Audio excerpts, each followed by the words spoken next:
I've always been the type of man who reads the fine print. While other people skim contracts and trust handshake deals, I study every clause, every contingency, every possible outcome. It served me well in my 36 years, first as a civil engineer, where overlooking details can collapse buildings, and later in life, where overlooking details can collapse everything else. 7 years ago, I met Laura Brooks at a mutual friend's dinner party. She was 27 then, luminous in the way that made every conversation in the room gravitate toward her voice. An executive assistant at Meridian Investment Group downtown, she had this magnetic quality: sharp wit, infectious laugh, the kind of ambition that lit up her dark eyes when she talked about her career goals. I was captivated immediately. I'd purchased my house 3 years before meeting Laura, a solid 3-bedroom colonial in Maplewood with good bones and better potential. The previous owners had let it deteriorate, which meant I got it under market value. I saw what others missed: original hardwood beneath worn carpet, structural integrity behind cosmetic damage, investment potential where others saw only problems. My name alone on the deed, my down payment from years of careful saving, my equity built through weekend renovations, learning to tile bathrooms and refinish floors from YouTube videos and trial and error. Our courtship was intense and deliberate. Laura was drawn to my stability, the steady income, the owned home, the man who had his life mapped out in 5-year plans. I was intoxicated by her energy, her ability to navigate social situations that exhausted me, her dreams of climbing corporate ladders I couldn't even see. She made me feel more interesting than I'd ever felt before. 18 months later, I proposed at Chez Laurent, the French restaurant where we'd had our 3rd date. She said yes before I finished asking the question, tears streaming down her face, calling her sister from the table to share the news. We were planning a fall wedding, and Laura threw herself into the details with the same intensity she brought to everything else. 2 months before the ceremony, I brought up the prenuptial agreement. We were having dinner at home. I'd made my grandmother's pot roast recipe, Laura's favorite, when I slid the folder across our kitchen table. She looked at it like I'd placed a dead animal between the salt and pepper shakers. "What's this?" she asked, her eyebrows raised in confusion. "Just some paperwork," I replied calmly. "Protection for both of us, in case anything ever goes wrong." Laura laughed, actually laughed, shaking her head as she opened the folder. "You're so paranoid, Daniel, but I guess that's what makes you such a good engineer," she said with an amused smile. She flipped through the pages without really reading them, pausing only at the signature lines. "This is sweet, in a weird way," she continued. "You care enough about our future to worry about protecting it." I watched her sign each page, her signature flowing and confident. She didn't ask questions about the specific clauses, didn't request her own lawyer to review the terms, didn't pause at the section that would matter most 7 years later. Any proven infidelity by either party immediately voids all claims to marital assets acquired before or during the marriage. "There," she said cheerfully, sliding the folder back to me. "Happy now?" "Yes," I answered simply. "I am." Our 7 years together unfolded like a carefully constructed blueprint. Laura's promotions came steadily. Senior assistant, then executive coordinator, then client relationship manager. My own career advanced in parallel. Project engineer to senior engineer to construction manager. We developed rhythms, Saturday morning farmers market runs, Sunday afternoon home improvement projects, annual trips to Laura's family in California, quiet evenings where she'd work on her laptop while I sketched building designs at the kitchen table. No children yet. We'd agreed to wait until Laura reached senior management, until we could afford the lifestyle she envisioned for our family. She was methodical about her career advancement, networking at company events with the focus of a general planning campaign strategy. I admired her determination, her ability to charm executives twice her age, her refusal to accept limitations others tried to place on her. For 7 years, I believed I knew my wife completely. I was wrong about a lot of things, but I was right about the prenup. 6 months ago, Laura started coming home smelling like cologne I didn't wear. It was subtle at first, a faint scent clinging to her blazers. something expensive and masculine that lingered when she kissed my cheek at the front door. When I mentioned it, she'd shrug dismissively and explain, "I've been in close meetings all day, cramped conference rooms with executives who probably bathe in designer fragrances." But that was just the beginning. Laura began dressing differently for work. Designer labels appeared in our closet, silk blouses from Theory, Italian leather heels that cost more than her monthly car payment, jewelry I definitely hadn't purchased. A delicate gold bracelet that caught the light when she gestured during conversations. Pearl earrings that made her look sophisticated in a way that felt unfamiliar. A pendant with a small diamond that nestled perfectly in the hollow of her throat. "New jewelry?" I asked one morning, watching her fasten the bracelet. "Victor gave it to me," she replied casually, not meeting my eyes in the bathroom mirror. "Closing bonus for the Hartwell account. Victor Kane." Her boss's name, which I'd heard maybe twice in 7 years of marriage, suddenly appeared in every other sentence. "Victor needs me to review the Bakley portfolio," she'd announce. "Victor wants me at the client dinner Thursday," she'd explain when canceling our plans. "Victor says I'm the best relationship manager he's ever worked with," she'd mention with obvious pride.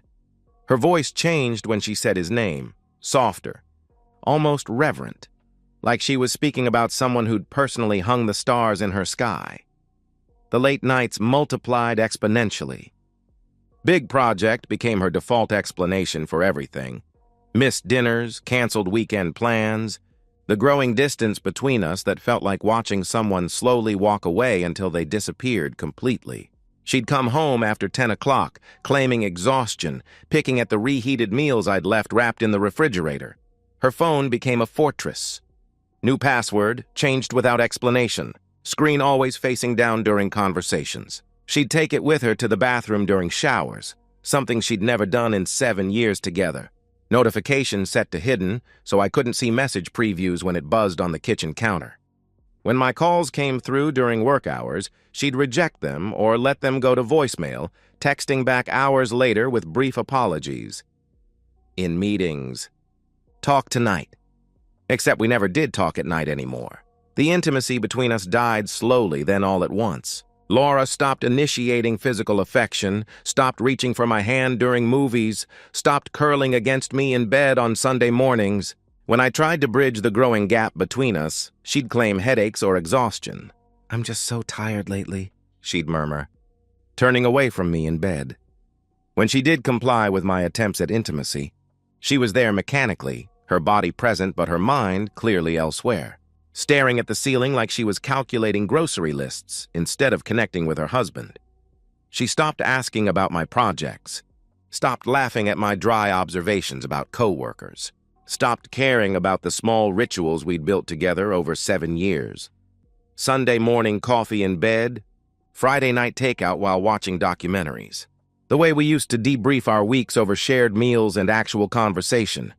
I found myself lying awake nights, listening to her breathe beside me, feeling like a stranger had infiltrated my bed and my life. The woman who used to tell me everything now shared nothing. The wife who used to seek my opinion on work decisions now made choices I heard about secondhand, if at all. 4 months into these changes, I considered confronting her directly. But my engineering mind rejected that approach. Too many variables, too much risk of her covering tracks or convincing me I was paranoid. If Laura was having an affair, asking directly would only teach her to be more careful. I needed evidence. I needed certainty. I called Raymond Cross on a Tuesday morning. A colleague from my divorce attorney friend's firm had recommended him. Private investigator, 20 years experience, discretion guaranteed. We met at a downtown coffee shop during my lunch break. I slid a photo of Laura across the small table between us.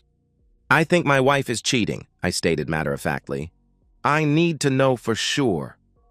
Raymond studied the picture. Laura laughing at our anniversary dinner last year, radiant and happy, looking at me like I was the only person in the world. The irony wasn't lost on me. "Work schedule? Regular patterns?" he asked professionally. I gave him everything. Her office address, typical hours, the mysterious late meetings that seemed to happen every Tuesday and Thursday. Raymond quoted his rates, $3,000 retainer, detailed reports, photo evidence if applicable. I paid in cash. How long do you want me on this? He inquired. Until you find proof she's cheating, I answered firmly, or until I'm convinced I'm wrong. It took Raymond 3 weeks. The photos arrived via encrypted email on a Tuesday night while Laura worked late again. I opened them alone in my home office, each image a systematic demolition of my marriage. Laura and Victor Kane kissing in a parking garage, her hands tangled in his silver hair. Entering the Grandview Hotel together, his hand possessive on her lower back. Sitting intimately close at Mercato, the expensive Italian restaurant, his thumb stroking her wrist while she gazed at him like a lovesick teenager. I stared at the evidence for an hour, my face expressionless, my engineer's mind already shifting from grief to calculation. Then I called Margaret Sinclair, the best divorce attorney in the city. I didn't tell Laura about the photos. Instead, I started installing cameras in every room of our house. If Victor Kane wanted to destroy my marriage, I'd make sure the whole world watched it happen. The 2 weeks following Raymond's report were the most controlled performance of my life. Every morning, I woke beside Laura, kissed her forehead, and asked about her day with the same gentle concern I'd shown for 7 years. "Sleep well?" I'd inquire softly. "Big day ahead?" She'd respond with distracted nods, already checking her phone for messages from Victor.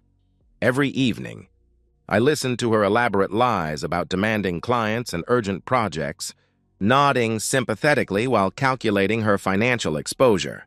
"Victor needs me to stay late again," she'd announce. "Of course," I'd reply understandingly. "Work comes first."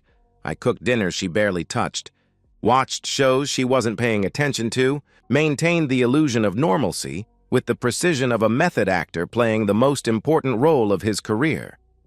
Behind the scenes, I worked with Margaret Sinclair to build an airtight case. Margaret reviewed the prenuptial agreement with the thoroughness of a forensic accountant. The document had been drafted by Bakley, Klein & Associates 7 years ago, one of the city's top family law firms, ironically. Every clause was enforceable, every contingency legally sound.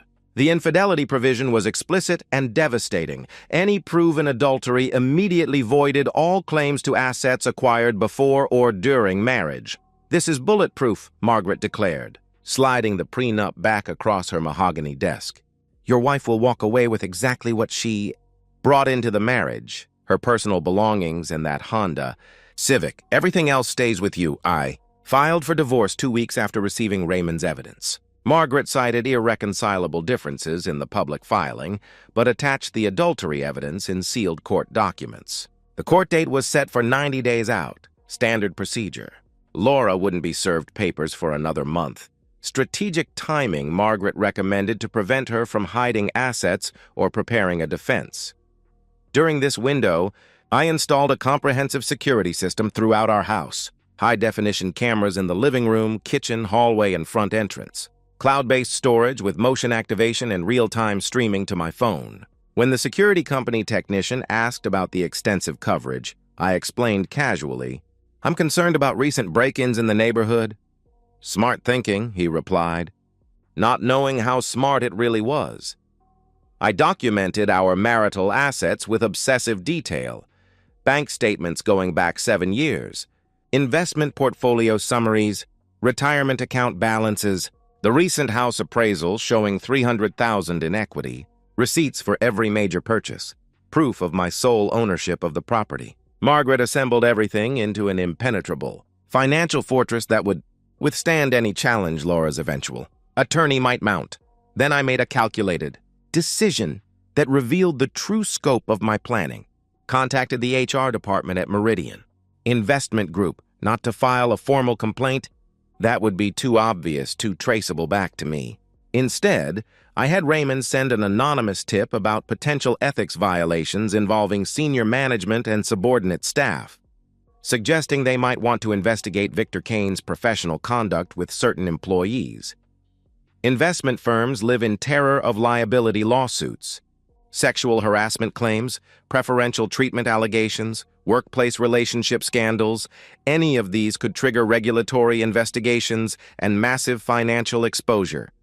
HR departments at firms like Meridian don't ignore anonymous tips. They investigate them with the paranoia of people whose bonuses depend on avoiding scandals. I also began subtle social preparation. At dinners with mutual friends, I'd mention casually that Laura seemed stressed lately. "I'm worried about her work demands," I'd confide to our friends Mark and Sarah over dinner. "I just hope our marriage can survive her increasingly demanding career." "You're such a supportive husband," Sarah would respond sympathetically. "Laura's lucky to have you. If only she knew." My emotional state during this preparation phase surprised me. I expected rage, devastation, the classic stages of grief everyone talks about. Instead, I felt oddly calm, almost clinical. Grief would come later, I told myself. During those 2 weeks, I felt like I was back in college, solving a complex engineering problem. Variables, constraints, optimization, finding the most efficient path to the desired outcome. The difference was, the stakes weren't a grade. They were my entire life. I spent my evenings in the home office, reviewing divorce paperwork and surveillance reports, while Laura worked late with her lover 20 floors above downtown. The irony wasn't lost on me. She was building her new life while I was systematically dismantling the old one, and neither of us knew what the other was doing. One night, I sat at my desk reviewing the financial statements Margaret had prepared when I realized I felt no guilt about what was coming. Laura had made her choices with full knowledge of their potential consequences. Victor had walked into another man's marriage with arrogance and entitlement, assuming the methodical husband would simply step aside when confronted with his superior charisma and financial power. They were both about to learn what happened when you underestimated the man who always read the fine print. Laura came home that night after 11, kissed my cheek absently, and disappeared upstairs. I watched her go, then returned to my laptop where Raymond's latest surveillance photos were waiting. Laura and Victor from that very evening, laughing over wine at the Grandview Hotel bar, her hand resting on his thigh, looking happier than I'd seen her in months. I closed the laptop and whispered to the empty room. One more week. On Tuesday evening, exactly 3 weeks after I filed for divorce, Laura walked through our front door holding Victor Kane's hand. He'd come to my house to claim my wife. He had no idea he was walking into a trap. I was reading a structural engineering journal on the living room couch when I heard the key turn in our front door. 8:47 p.m., later than usual for Laura's client meetings. Then I heard something that made my pulse quicken. 2 sets of footsteps. The cameras were recording. Laura entered first, and behind her, holding her hand with casual possessiveness, was Victor Kane. I recognized him immediately from Raymond's photographs. 6'2", broad shoulders filling an expensive charcoal suit, salt and pepper hair styled with the precision of a man who'd never been told no in his privileged life. He surveyed my living room with barely concealed contempt, like a real estate developer touring a property he was considering demolishing. I looked up from my journal, set it carefully on the coffee table. "Can I help you?" I asked calmly. Victor laughed, actually laughed, and walked deeper into my living room without invitation. His confidence was staggering, the arrogance of a man accustomed to taking whatever he wanted simply by wanting it. "Actually, yeah," he replied with condescending amusement. "I'm here to talk to you about Laura." His tone was like he was explaining basic mathematics to a child. Victor sat on my couch, spread his arms across the back cushions like he already owned the furniture, and delivered his speech with the casual cruelty of someone who'd clearly rehearsed these words. "Look, Daniel," he continued, "we both know this marriage has run its course. Laura deserves better than whatever this is." He gestured dismissively at our home, at me, at 7 years of shared life. "And I'm here to do the right thing. I'm asking you to let her go cleanly. No hard feelings." Laura stood beside him, chin raised, trying to project confidence, but her eyes betraying nervousness. She'd worn her best dress for this occasion, I noticed, the black one I'd bought her for our anniversary dinner 2 years ago. The symbolism felt intentional. "It's time we stopped pretending, Daniel," she added, her voice carrying forced maturity. "You and I have been over for a while. We both know it." I let them finish their prepared presentation. Then I stood, walked to the kitchen where I'd prepared the manila envelope that morning, and returned. I dropped it on the coffee table between them with a heavy thud that echoed in the sudden silence. "What's that?" Laura asked, her confidence cracking like ice under pressure. "Private investigator's report," I replied, my voice ice cold. "Photos, videos, timestamps, witness statements. You two have been screwing for 3 months. Tuesday and Thursday evenings mostly. The Grand View Hotel, Suite 412. You're creatures of habit." Victor's smirk evaporated like smoke. Laura went pale, her hand reaching toward the envelope, then pulling back like it might burst into flames. I continued, each word a surgical strike designed for maximum damage. "I filed for divorce 3 weeks ago. The prenuptial agreement you signed, Laura, the one you didn't bother reading, clearly states that infidelity voids all claims to marital assets. You get nothing. No house, no savings, no retirement accounts. You'll leave this marriage exactly as you entered it, with your car and your clothes." Laura tried to stand, panic overtaking her carefully constructed composure. "Daniel, wait," she pleaded desperately. "We can talk about this." "Sit down," I commanded sharply. The authority in my voice made her collapse back onto the couch like her strings had been cut. I turned to Victor, and the temperature in the room dropped to Arctic levels. "And you," I said coldly. "You're trespassing. Those cameras," I pointed to the living room security system, "are recording everything. You entered my home without invitation and attempted to intimidate me into surrendering my wife. That's breaking and entering, harassment, and depending on how I frame it to the police, possibly extortion." Victor stood, trying to reclaim his dominant position through sheer physical presence. "I didn't threaten you," he protested. "You demanded I give you my wife," I interrupted. "In my house, after screwing her for 3 months behind my back. That's absolutely a threat." Victor stepped forward, towering over me, puffing his chest like a territorial animal. "You think you scare me?" he sneered arrogantly. "I make more in a month than you make in a year.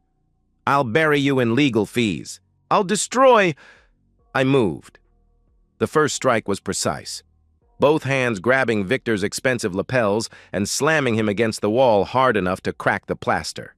His head snapped back, leaving a small dent in the drywall.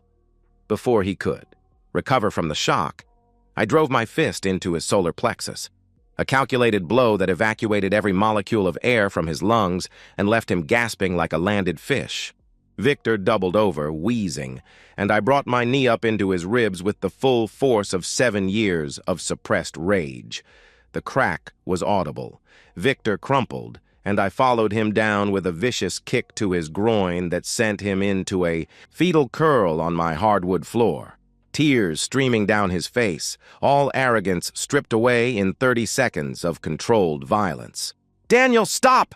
Laura screamed, grabbing my arm frantically.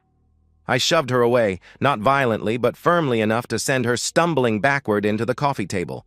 I stood over Victor, breathing steady, knuckles split and bleeding, looking down at the man who thought he could walk into another man's home and steal whatever caught his fancy. "Get out of my house! Now!" I ordered coldly. Victor tried to crawl toward the front door, groaning pathetically, clutching his ribs and groin, reduced to a broken shell of the confident predator who'd entered my home 20 minutes earlier. Laura rushed to help him, both of them sobbing now, all pretense shattered, the ugly reality of their situation finally penetrating their delusional bubble. I picked up the divorce papers from the side table and threw them at Laura's feet. "Sign them," I instructed firmly. "Don't contest. The evidence is overwhelming and you cannot win." Laura knelt beside Victor, supporting his weight, mascara running down her face like black tears. "Daniel, please," she begged desperately. "We can work something out. Oh, and one more thing," I announced, crossing my arms almost casually. "I sent the complete investigation report to your company's HR department this morning. Detailed evidence of your affair, including documentation that Victor used company resources, expense accounts, client dinners, business travel, to facilitate your relationship. They'll be calling you both in tomorrow. Workplace relationships between management and subordinates violate Meridian's ethics code. I checked. Laura's face crumbled completely. Victor groaned, barely conscious, probably concussed. They stumbled toward the door together, Victor leaning heavily on Laura, leaving small drops of blood on my pristine hardwood floors. I followed them, opened the door, and watched them struggle down the front steps. Victor could barely walk. Laura was sobbing hysterically, trying to support his weight while fumbling with her phone. I closed the door, locked it, engaged the deadbolt, and walked to the kitchen. I poured myself 2 fingers of Jameson and sat at the kitchen table, hands shaking slightly from adrenaline, but face completely calm. My phone buzzed. Text from Margaret Sinclair.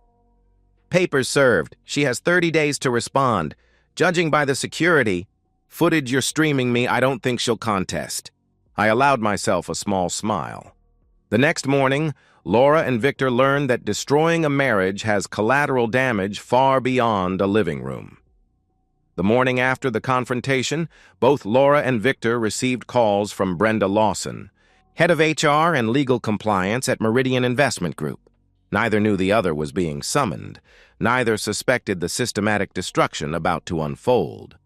Margaret received the details through court filings and discreet inquiries Raymond made with contacts throughout the financial district. The investment world is surprisingly small, and scandals travel fast.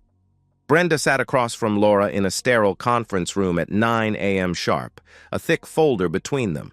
My investigation report, meticulously organized and legally devastating. Brenda's expression was professional but cold, the look of someone delivering a terminal diagnosis. "We've received comprehensive evidence of a workplace relationship between you and Victor Kane that violates company policy," Brenda began without preamble, her voice clinical.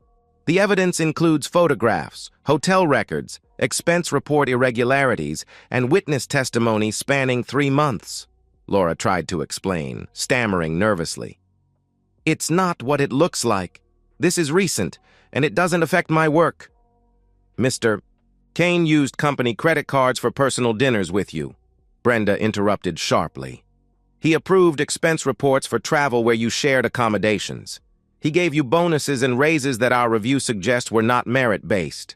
This creates massive liability for the firm: sexual harassment claims, preferential treatment, financial impropriety." The parallel conversation with Victor happened simultaneously in another conference room. He tried to bluster, threatening legal action.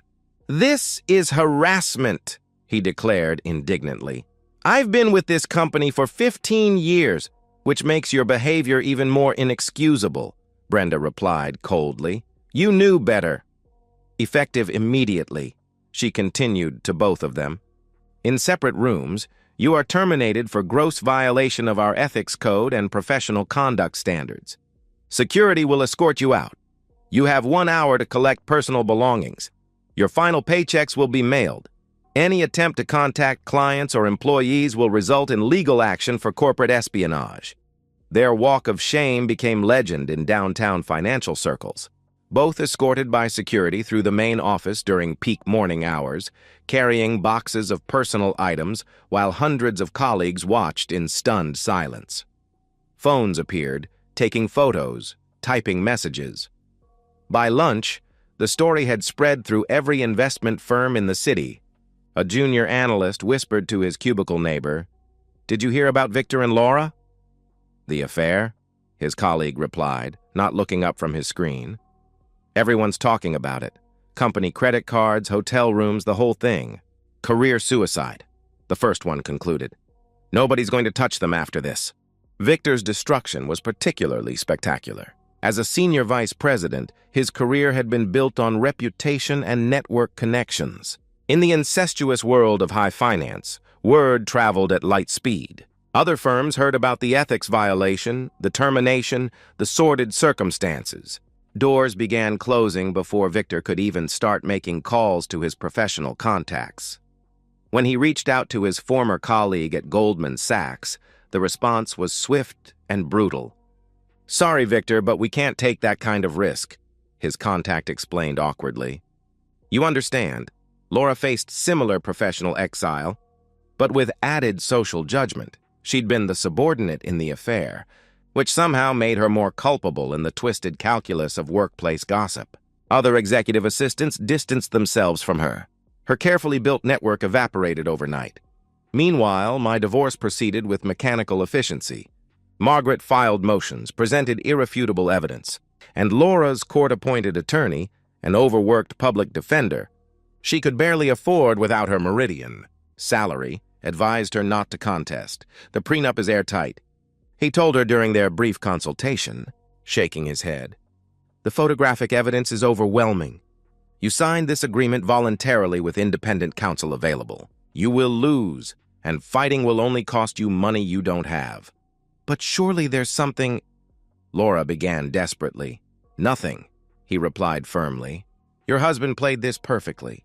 60 days after the confrontation, the divorce was finalized. I retained the house, all savings accounts, all retirement portfolios, all investments. Laura received her personal belongings, her Honda Civic with 18 months of payments remaining, and exactly nothing else. 7 years of marriage. And she walked away with less than she'd entered with because now she carried legal fees she couldn't pay.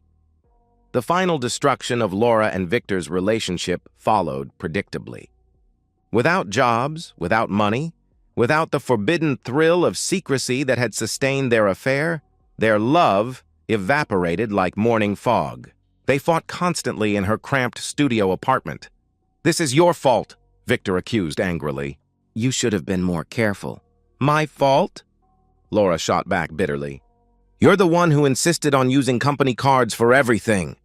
You could have said no, he replied, coldly. Just like you could have kept it in your pants? She retorted. Margaret gleefully included their mutual recriminations in court documents as evidence of their complete lack of remorse. Within 2 months of the confrontation, Victor and Laura broke up viciously in the parking lot of Laura's new studio apartment.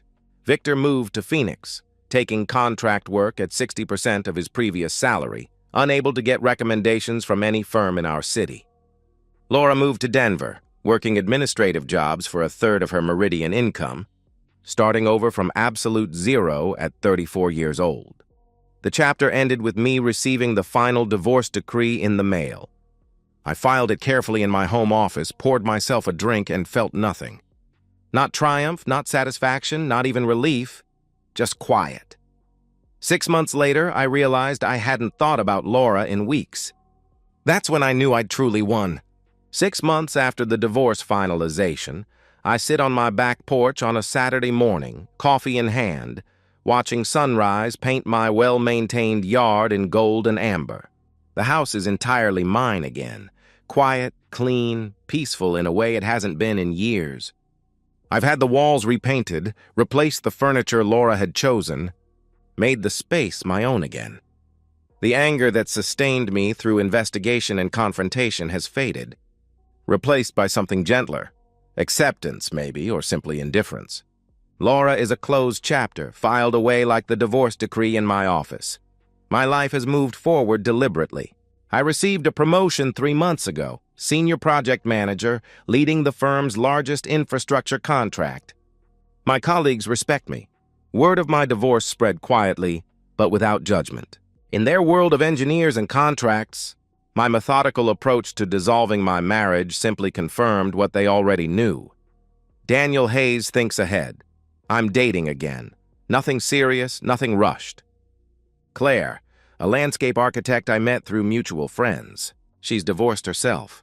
Funny and kind and refreshingly direct.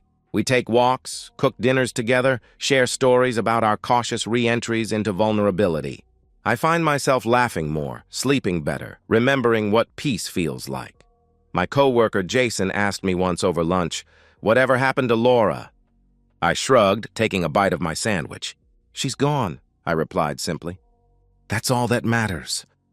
I never think about her anymore, and when I do, it's with the detached curiosity you might feel about a stranger who once briefly intersected your life.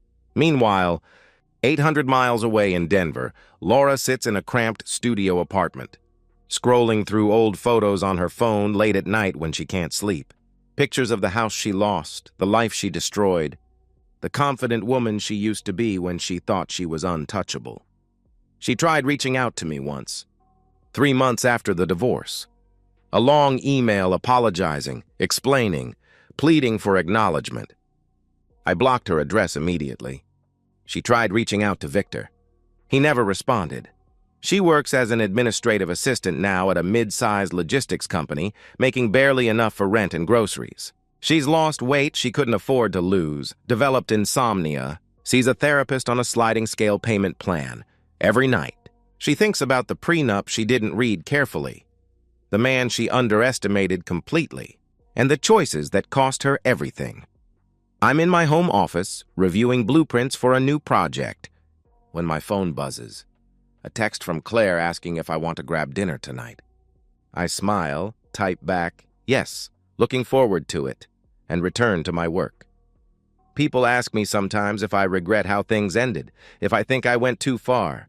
If I feel guilty for destroying Laura's life so completely, I don't. She made her choices. Victor made his. I simply ensured they faced the consequences, and now, sitting in the house I built, with my life reconstructed on my own terms, I sleep perfectly well at night, because in the end, I didn't just win the divorce, I reclaimed my dignity, my peace, and my future, and no one, no arrogant boss, no faithless wife, no amount of betrayal was ever going to take that from me.